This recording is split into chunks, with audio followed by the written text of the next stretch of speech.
Agora veremos a Baixa Idade Média, o período do auge e também, depois da decadência, do feudalismo. Uma coisa que é muito comum as pessoas confundirem é Idade Média com feudalismo.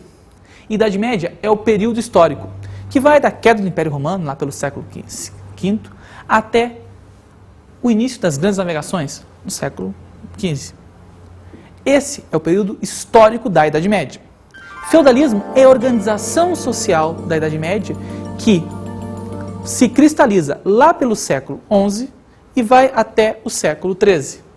Portanto, feudalismo diz respeito a um período, a uma parte da Idade Média. Feudalismo não é Idade Média. Feudalismo é a organização social em um determinado período com determinadas características. Uma coisa interessante é entender então o que seria esse tal feudalismo. O que é feudalismo? Feudalismo é sociedade de ordens. No feudalismo, a sociedade está dividida em ordens. Nós veremos logo a seguir o que significa isso. Não é uma sociedade qualquer. No feudalismo, você tem laços de dependência pessoal. Isto é, no feudalismo, umas pessoas dependem das outras. É a tal da suzerania e vassalagem. Veremos a seguir. No feudalismo, nós temos a fragmentação política. Fragmentação política significa que, na verdade, não há um Estado, como havia, por exemplo, no tempo do Império Romano. No feudalismo, você tem um rígido controle de acesso às terras. Não é qualquer um que pode ter terras na Idade Média, somente a nobreza ou o clero. Camponês não pode ter terras. Nós vamos ver a seguir o que significa. E, por fim, o feudalismo é aquela organização social que está calcada pelo teocentrismo. Teocentrismo, teo, Deus, centrismo, centro, Deus como centro, como referência de todas as coisas. Portanto, essas características geralmente são abusadas para toda a Idade Média. Quer dizer, tem gente que acha que essas características são características da Idade Média. Errado. São características que se formam durante a Alta Idade Média, chegam ao seu auge na Baixa Idade Média, do 11 ao 13, e vão entrar em colapso na crise do século XIV, que é a crise final da Idade Média. Muito confuso? Calma aí. Esse é o tema da aula de hoje. Nós veremos hoje isso. Veremos agora as origens do feudalismo. As origens do feudalismo podem ser traçadas da seguinte forma. Desde a queda do Império Romano até todo o período da Alta Idade Média, esse sistema que vai se cristalizar na Baixa Idade Média se forma. Ele tem como origens uma sociedade rural e de subsistência. Isto é, na sociedade feudal não há cidades. Na sociedade feudal, o comércio não se desenvolve. Outra característica é o colonato. O colonato é um sistema que surgiu lá no Baixo Império Romano, no Império Romano em crise, que obrigava o trabalhador rural a se fixar na terra. Ele arrendava a terra do latifundiário, mas tinha, em contrapartida, que trabalhar nela e estar fixo nela. Não podia vender, não podia sair de lá. Esse é o regime do colonato. Uma outra característica é a sociedade hierarquizada que se forma desde a queda do Império Romano. Nela, você estabelece bem aqueles que detêm privilégios e daqueles que não detêm tais privilégios. Há uma clara hierarquia social entre aqueles que podem e aqueles que estão subordinados, dependentes daqueles que não podem. O exemplo da terra é o mais claro por isso, e isso fica claro no feudalismo. Uma outra característica é a fragmentação do poder central. Isto é, com a queda do Império Romano, não há mais um poder central na Europa. O Império Carolíngio até que é uma tentativa, nós vimos, durante a Alta Idade Média, mas no feudalismo ele não mais existe.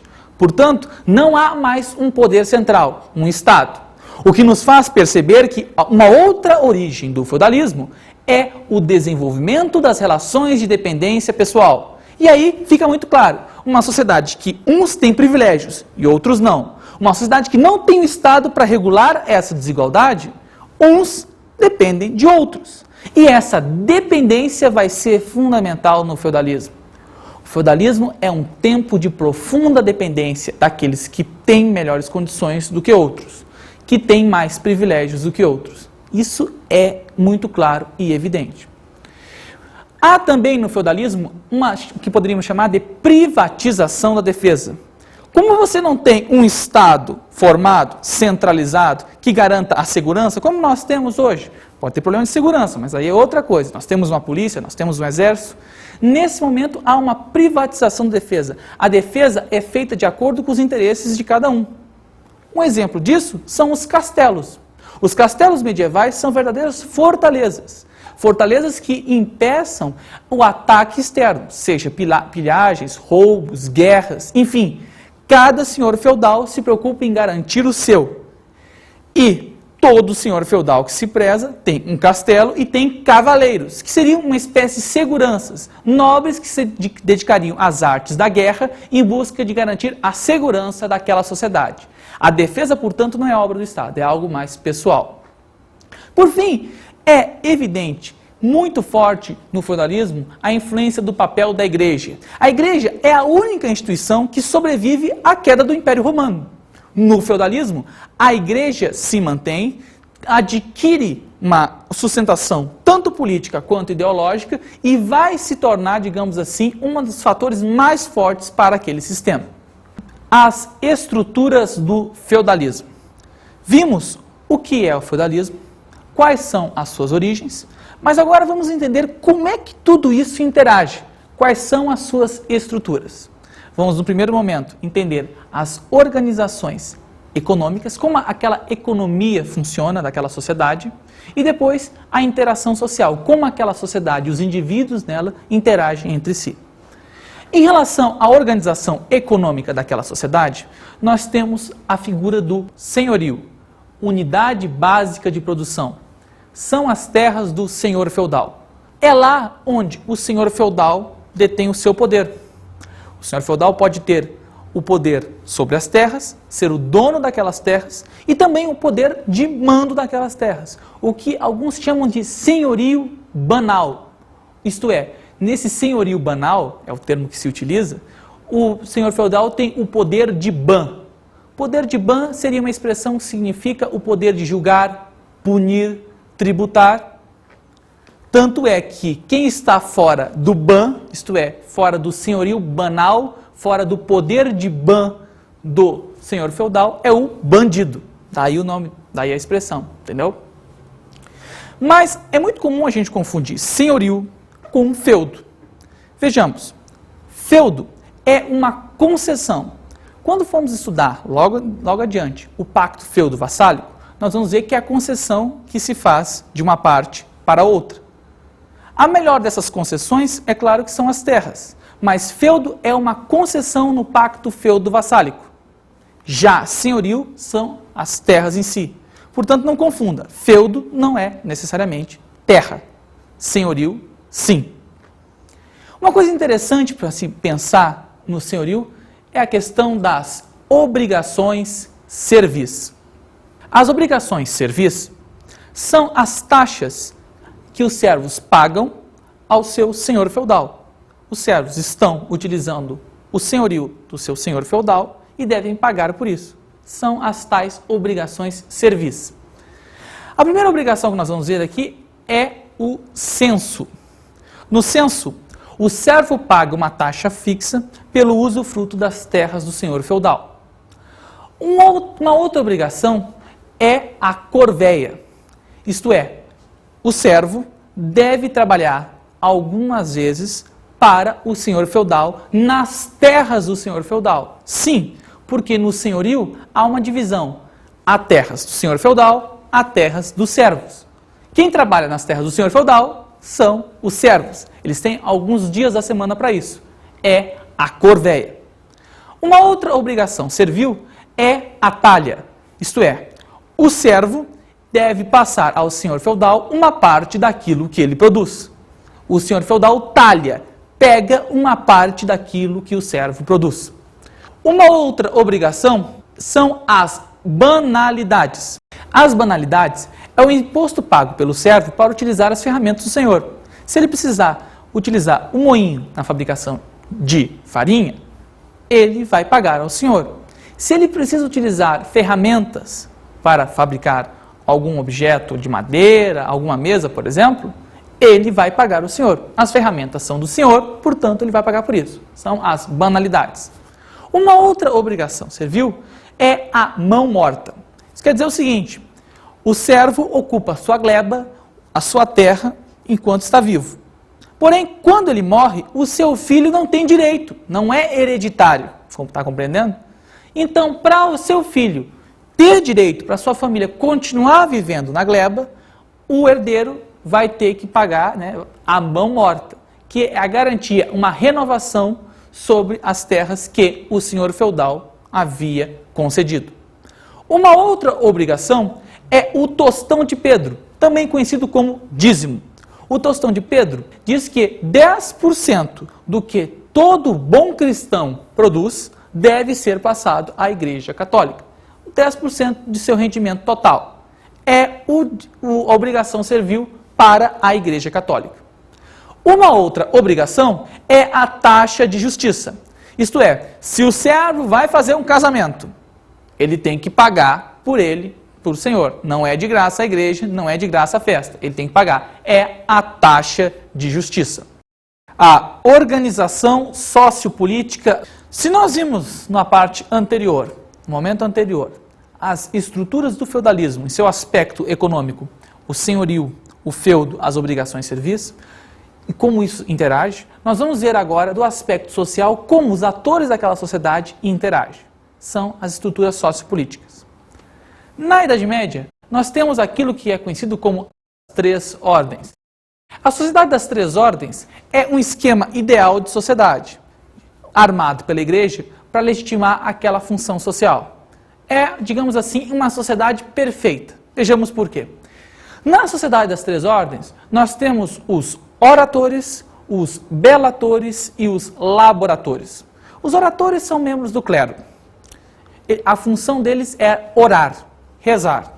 Os belatores são os guerreiros. Belatores, bélico, entendeu? São os guerreiros. A função deles é garantir a segurança. E os laboratores são aqueles que laboram, trabalham, os servos. A função dos servos é trabalhar naquela sociedade. Isto é, eles trabalham para garantir o sustento dos outros dois. Simples, né? Daí ser uma formulação ideal de sociedade. Não é que isso aí existisse da prática. Claro que existia. As pessoas tentavam legitimar isso. Mas foi uma criação da igreja para tentar contornar os conflitos sociais. Sim, porque se haveria um servo que ia trabalhar 7 dias por semana e um padre que não iria trabalhar, é porque assim Deus quis. Entendeu? Essa é a questão. Se Deus tem uma formação de sociedade que é harmônica, não precisa ter problema, não precisa ter revolta, nada. Tudo é de acordo com o que Deus quis.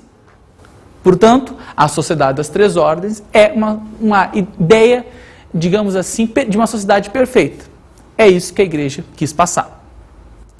Bem, mas você vê basicamente das três ordens duas camadas bem distintas. Aquelas que têm privilégio, os oratori e os belatori, o clero e a nobreza, e aquelas que não têm privilégio, que são os camponeses. Para entender melhor esse aspecto daquela sociedade, é necessário que a gente saliente, que a gente mostre as relações entre nobres e servos. De certo modo, nós já vimos. Foram as obrigações servis. Nas obrigações servis, nós vimos, o servo paga para a igreja, paga para o senhor feudal, é relação de cima para baixo, do servo para o seu superior. O interessante agora é entender as relações de nobre para nobre, as relações, de certo modo, horizontais, entre iguais. As relações de nobre para nobre, elas são reguladas através daquilo que conhecemos como o pacto feudo-vassálico, ou o pacto feudal.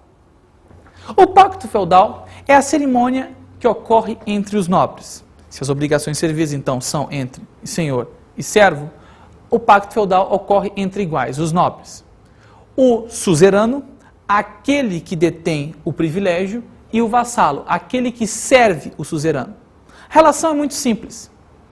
O suzerano quer apoio político. Veja, a Idade Média é um período descentralizado. Ele precisa de uma coligação política para conseguir, uma coligação de aliados para conseguir apoio em guerras, entre outras coisas. Ele, para isso, ele doa, ele concede benefícios. Essa doação, essa concessão é o feudo. Pode ser terras, pode ser qualquer outra coisa. O vassalo é aquele que está interessado nessa concessão e, em troca, recebe essa concessão e, em troca, vira o aliado do seu senhor, do suzerano. Entendeu? São as relações feudo-vassálicas. Um fica dependente do outro. Um concede a outro o feudo e o outro, em troca, o apoio político, a aliança militar. Essas relações que nós estamos vendo do pacto feudo-vassálico, elas só ocorrem entre nobres. Cuidado, servo não participa disso. Isso é muito importante. Uma outra Idade Média, a expansão. A gente tem uma ideia de Idade Média como a que nós vimos, né? A Idade Média do feudalismo, do castelo, do senhorio, do servo. Idade Média meio parada, né? Pois muito bem, essa Idade Média meio parada é a ideia da Idade Média do 11 ao 13, o período inicial da Baixa Idade Média. Só que, ao mesmo tempo, o período do 11 ao 13 foi um período de mudanças fantásticas. O período do 11 ao 13 é o período da expansão na Idade Média. Essa expansão é uma expansão incrível. Do 11 ao 13 nós temos expansão demográfica. Nasce mais gente na Europa. Nós temos uma expansão territorial. A Europa conquista mais territórios. Nós temos uma expansão militar. A Europa cristã, a Europa da Idade Média, conquista territórios também com a força militar. Utiliza da força militar. São as cruzadas. Os séculos 11 ao 13, portanto, foram séculos de vitalidade, de crescimento. Então não pense você que é uma Idade Média parada, sem graça, do servo no feudo e assim por diante. Não. O 11 ao 13 é de uma Idade Média viva que se expande. Só para vocês terem uma noção. Do 11 ao 13, boa parte das florestas europeias foram desmatadas. Exatamente. A Idade Média cresceu e desmatou tudo que tinha pela frente para isso. O 11 ao 13 foi, portanto, um período de grande crescimento econômico em toda a sociedade.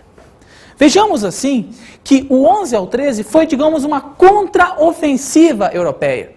A Europa, que no período dos carolíngios, período da Alta Idade Média, era uma Europa pequena frente ao resto do mundo, frente ao Bizâncio e ao Islã, ela vai dar uma contraofensiva, um avanço militar e comercial. O avanço militar é aquilo que nós vamos ver como cruzadas. E o avanço comercial vai ser o renascimento urbano comercial. Do 11 ao 13, gente, muita água vai rolar debaixo da ponte e muita coisa vai mudar. As cruzadas. As cruzadas estão inseridas dentro desse movimento de expansão da Europa. Elas acontecem entre os séculos 11 e 13. As cruzadas, nós vamos entender direito, vamos conceituar primeiro o que elas significam. As cruzadas foram movimentos armados com o objetivo de conquistar a Terra Santa das mãos dos infiéis. Isto é, foram movimentos militares organizados no Ocidente que buscavam conquistar a Terra Santa, isto é, Jerusalém, o local onde Cristo, locais onde Cristo teria vivido, nascido, enfim, que estavam nas mãos dos muçulmanos para a cristandade europeia. A cruzada é basicamente isso.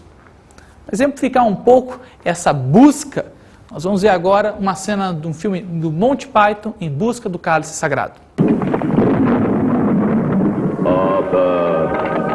Arthur, King of the Britons. Oh, don't grovel. One thing I can't stand, it's people groveling. Sorry. And don't apologize. Every time I try to talk to someone, it's sorry this and forgive me that and I'm not worthy. What are you doing now? I'm averting my eyes, O Lord. Well, don't. It's like those miserable psalms. They're so depressing. Now knock it off. Yes, Lord. Right. Arthur, King of the Britons. Your knights of the Round Table shall have a task to make them an example in these dark times. Good idea, O Lord. Of course it's a good idea. Behold, Arthur, this is the Holy Grail. Look well, Arthur, for it is your sacred task to seek this Grail. That is your purpose, Arthur. The quest for the Holy Grail. As causas das cruzadas não se explicam tão somente pela motivação dos europeus em busca da conquista da Terra Santa. Afinal, aquela região já estava nas mãos dos muçulmanos há muito tempo. Na verdade, as causas são mais complexas. Elas envolvem outros fatores. Vejamos. Tentativa de obter terras. Veja, nesse período há um aumento da população na Europa. Esse aumento da população faz com que haja um crescimento também da nobreza, afinal de contas faz parte da população, né? Muito bem, o crescimento do número de nobres vai criar um problema. Veja bem, o problema dá no seguinte, quando um senhor feudal tem um filho, é o filho quem herda as terras do senhor feudal. Bem, quando o senhor feudal tem 2 ou mais filhos, quem herda as terras? O primogênito. Perfeito? Isto é, bem, então se um senhor feudal tem 10 filhos, o mais velho herda todas as suas terras e os outros 9 ficam na dependência dele? Exatamente. Isso, com o aumento da população, ficou cada vez mais grave. É o surgimento da nobreza secundogênita, isto é, daqueles nobres que nasceram depois. Bem, esses nobres que nasceram depois, ou ficavam na dependência do irmão mais velho, o que não era interessante, ou, para eles, evidentemente, ou eles buscavam mais terras através de guerras, ou entravam para a igreja, enfim, os destinos são vários. O certo é que, com as cruzadas, nós temos uma modificação desse parâmetro. As cruzadas vão ser, para aquelas pessoas, tentativas claras de obter terras, como se fossem empresas de colonização, tentar obter um local lá, já que não conquistam, já que não tem esse espaço na Europa. É uma expansão, portanto. Um outro tópico que explica isso é o fomento do comércio. As cruzadas foram muito importantes para isso. Os produtos do Oriente interessavam cada vez mais a Europa. As cruzadas vão possibilitar esse maior intercâmbio, esse maior contato com esses produtos orientais. E isso vai fazer com que seja uma das motivações necessárias às cruzadas. Elas ocorreram até no Ocidente. Por exemplo, a Guerra de Reconquista da Península Ibérica, a expulsão dos mouros da Península Ibérica. Mas boa parte das cruzadas mesmo ocorreram no Oriente, na tentativa de conquistar a Terra Santa. Houve 8 expedições oficiais, mas a maioria delas fracassou retundamente. Isto é, todas aquelas terras que os cruzados objetivavam conquistar, não conseguiram. Os muçulmanos foram muito superiores aos ocidentais. Consequências das cruzadas. O movimento cruzadista teve basicamente 2 grandes consequências. A primeira é a interligação das rotas comerciais. Isto é com as cruzadas, a partir delas, que se consolida a ligação entre o Oriente e o Ocidente, né, entre os produtos do Oriente e o interesse do Ocidente em comprá-los. Depois, quando nós estudarmos o Renascimento cultural, entenderemos o papel das cidades italianas. Elas são a grande porta de entrada dos produtos do Oriente na Europa, mas essa ponte só foi possível a partir das cruzadas. Um segundo ponto é um contato um tanto traumático entre Ocidente e Oriente. As cruzadas tiveram um saldo terrível em termos de morte, em termos de chacina. Mas, na verdade, se você pensar bem, o grande culpado não foram os muçulmanos, que estavam em suas terras e que foram atacados. Foram os ocidentais, que sempre primaram por uma grande carnificina quando tentaram conquistar aquelas terras. O certo é que as relações entre Ocidente e Oriente se encontraram abaladas desde então. Renascimento comercial e urbano. Juntamente com as cruzadas, que são uma ofensiva militar, o renascimento comercial e urbano, de certo modo, é uma contraofensiva econômica do período da Baixa Idade Média. O renascimento comercial e urbano mostra o quanto aquela Idade Média estava se expandindo. O renascimento comercial é uma prova disso. O florescimento do comércio se dá através dos contatos maiores entre Oriente e Ocidente e, no próprio Ocidente, através de iniciativas como as feiras medievais, locais que proporcionam um maior fomento do comércio. Associado a isso, nós temos um renascimento urbano. Agora, a Idade Média também vai ter as suas cidades, algo que, segundo alguns, não vinha desde o Império Romano. A Idade Média é um período da ruralização, e o feudalismo também. Mas veja o contrassenso, nesse período começa a florescer as cidades. As cidades medievais, elas são importantes porque elas rompem com a lógica do feudalismo. Nas cidades medievais, você não tem um senhor e servos. Você tem praticamente relações entre iguais. Muitos dos servos que fugiam dos senhorios iam para as cidades. As cidades conquistavam sua autonomia frente aos senhores na região através das cartas de franquia.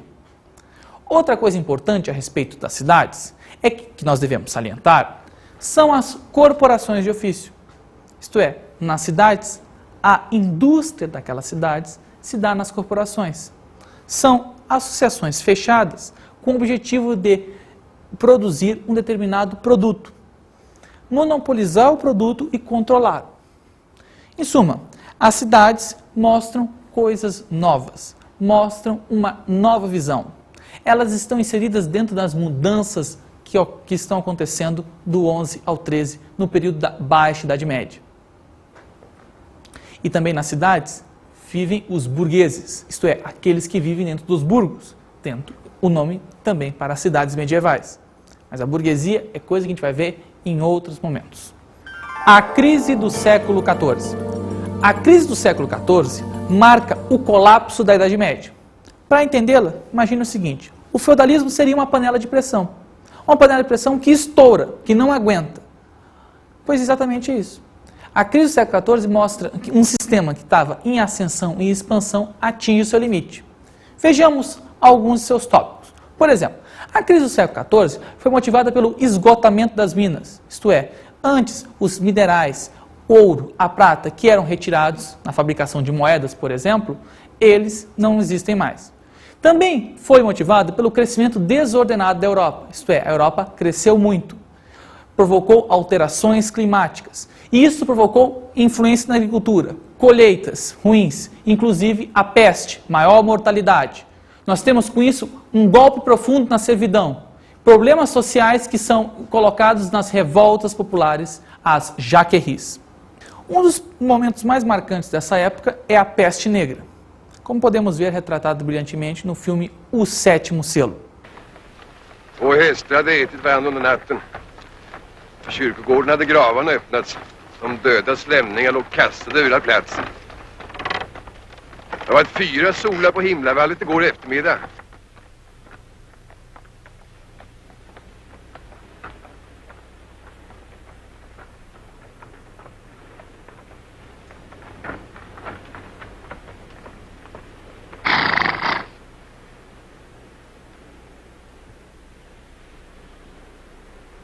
Kan du säga vägen till värdshuset?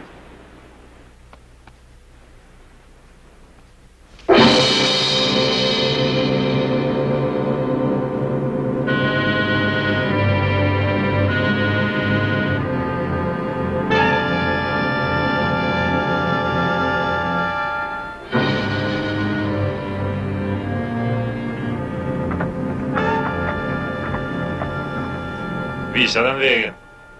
Inte precis. Pois bem, para finalizar, a crise do século XIV representa o parto da modernidade, o início de uma nova era, o fim da Idade Média. Bem, agora nós vamos às nossas dicas de estudo.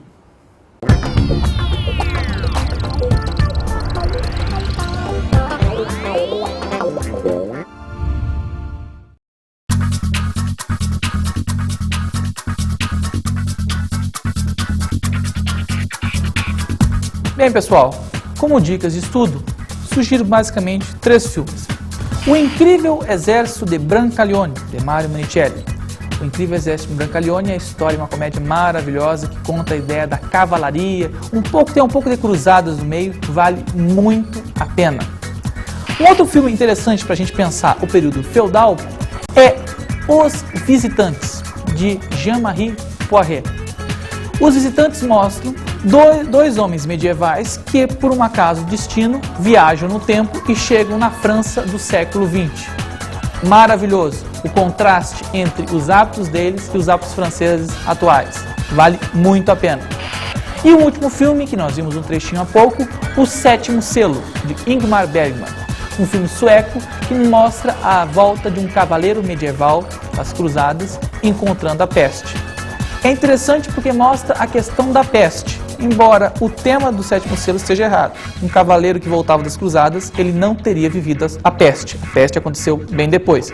Mas, esquecendo isso, vale muito a pena e vale reflexão.